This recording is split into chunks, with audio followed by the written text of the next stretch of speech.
धुळे जिल्हा मराठी पत्रकार संघाची वार्षिक सर्वसाधारण सभा शहरातील साक्री रोडवरील पत्रकार भवनाच्या स्वर्गीय द्वारकाबाई उत्तमराव गर्दे सभागृहात सोमवारी 20 एप्रिल 2026 रोजी सायंकाळी उत्साहात पार पडली। अध्यक्षस्थानी माजी अध्यक्ष मिलिंद बैसाणे होते। त्यांनी निवडणूक निर्णय अधिकारी म्हणून काम पाहिले होते।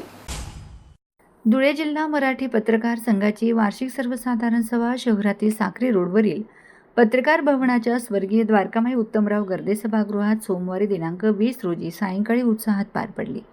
अध्यक्षस्थानी माजी अध्यक्ष मिलिंद बैसाणे होते। त्यांनी निवडणूक निर्णय अधिकारी म्हणून काम पाहिले।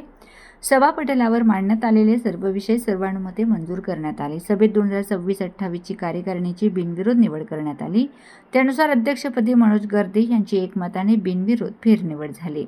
नूतन पदाधिकारी असे आहेत: मनोज गर्दे अध्यक्ष, अतुल पाटील कार्याध्यक्ष, रवींद्र नगराळे उपाध्यक्ष, GT मोहिते ग्रामीण जिल्हा उपाध्यक्ष, सचिन बागुल सचिव, प्राध्यापक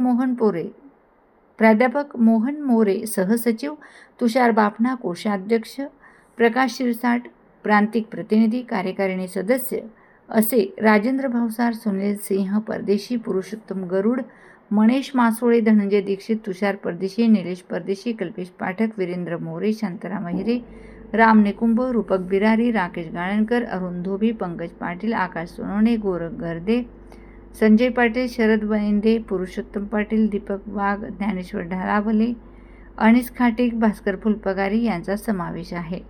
सभेला माजी अध्यक्ष चंद्रशेखर पाटील, रवींद्र इंगळे, विजय भोसले, सुनील पाटील, भैया पारेराव आदी मान्यवरांसह संघाचे सर्व सभासद उपस्थित होते।